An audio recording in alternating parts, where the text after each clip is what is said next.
नमस्कार मैत्रिणींनो, अन्नपूर्णा किचनमध्ये तुमचे खूप खूप स्वागत। मैत्रिणींनो, रोजच्या भाजीला काय करायचं आहे एक नेहमीच प्रश्न पडलेला असतो। तर आता शेवग्याच्या शेंगांचा सीझन चालू आहे।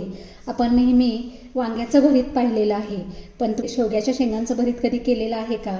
तर ते आपण या ठिकाणी आज करणार आहोत। तर चला आपण सगळ्या मिळून करूया। तर या ठिकाणी मी अशा एकदम बिया तयार झालेल्या अशा 4 शेवग्याच्या शेंगा घेतलेल्या आहेत। आता या ठिकाणी त्याची मागची बाजू काढून मधून एक कट मारायचा आहे आणि जास्त लांबीला असतील तर त्याचे समान 2 भाग करायचे आहेत। अशा सगळ्या शेंगांचे समान भाग करून हे गॅसवरती जसं वांग भाजतो तशा या शेंगा भाजून घ्यायच्या आहेत। तुमच्याकडे जर जाळी असेल, याच्यावर जाळी ठेवली तरी चालेल, किंवा ह्या शेंगा जर तुम्हाला भाजणं शक्य नसेल तर तुम्ही या वाफवून सुद्धा आपण जसे मोदक उकडतो तशा उकडून घेऊन जरी केलं तरी छान होतात। तरी या ठिकाणी आपलं हे शेवग्याच्या बियांचं भरीत आहे ते अतिशय छान होतं। बघू शकता आपली ही शेंग व्यवस्थित भाजलेली आहे।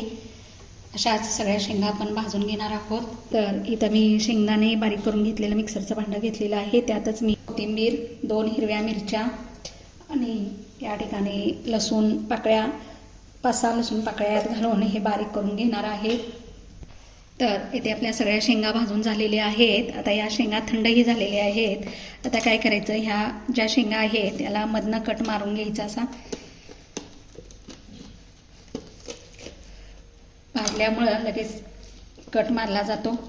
त्यानंतर ह्याच्यातल्या ज्या बिया आणि गर आहे तो या ठिकाणी आपण हा शेवग्याच्या शेंगांचे सगळा गर काढून घेतलेला आहे। हा गर आता मॅशरने थोडासा या ठिकाणी मॅश करून घ्यायचा आहे,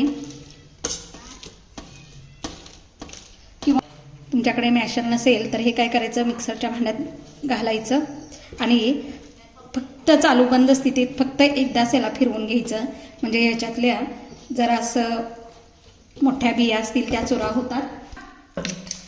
तर इथे मी मिक्सरला हे बारीक करून घेतलेलं आहे। गॅसवरती मी एक कढई ठेवलेली आहे, त्यामध्ये मी 1.5 पळी तेल घालत आहे।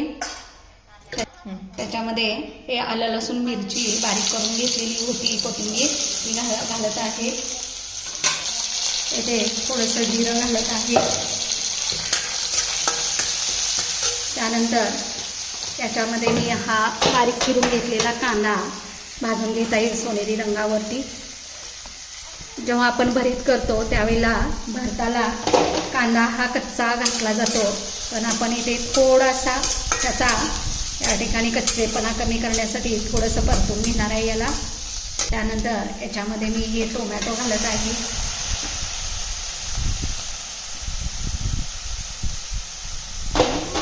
हे टोमॅटो अगदी मऊ होईपर्यंत आपल्याला यामध्ये भाजून घ्यायचं आहे। पटकन मऊ होण्यासाठी आपण या ठिकाणी याच्यामध्ये मीठ घालणार आहोत। चवीनुसार यामध्ये मीठ घालायचं आहे आणि त्याला 2 मिनिटं झाकून ठेवायचं आहे।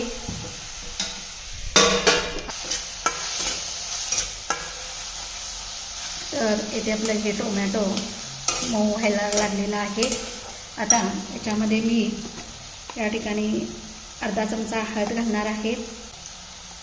काळा मसाला असतो ठेवणीतला, तो 2 चमचे घालत आहे। तुम्ही तुमच्या चवीनुसार, आवडीनुसार तिखट कमी जास्त करू शकता।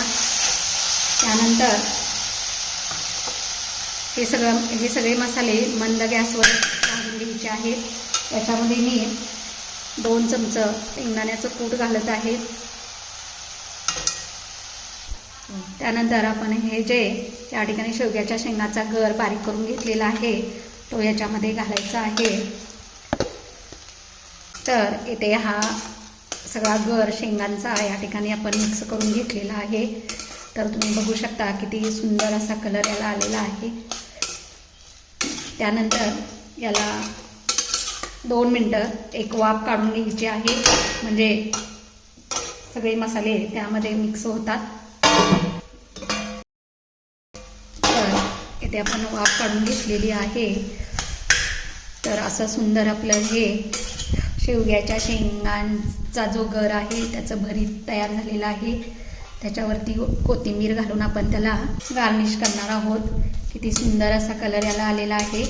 तर मैत्रिणींनो, तुम्हालाही या शेवग्याच्या शेंगांचं भरीत आवडत असेल तर माझी ही रेसिपी तुम्हाला आवडत असेल करून बघा आणि मला कमेंटद्वारे सांगा. तुम्ही बघू शकता मस्त आपलं या ठिकाणी शेवग्याच्या शेंगांचं भरीत तयार झालेलं आहे. माझ्या चॅनलला लाईक आणि सबस्क्राईब करायला विसरू नका.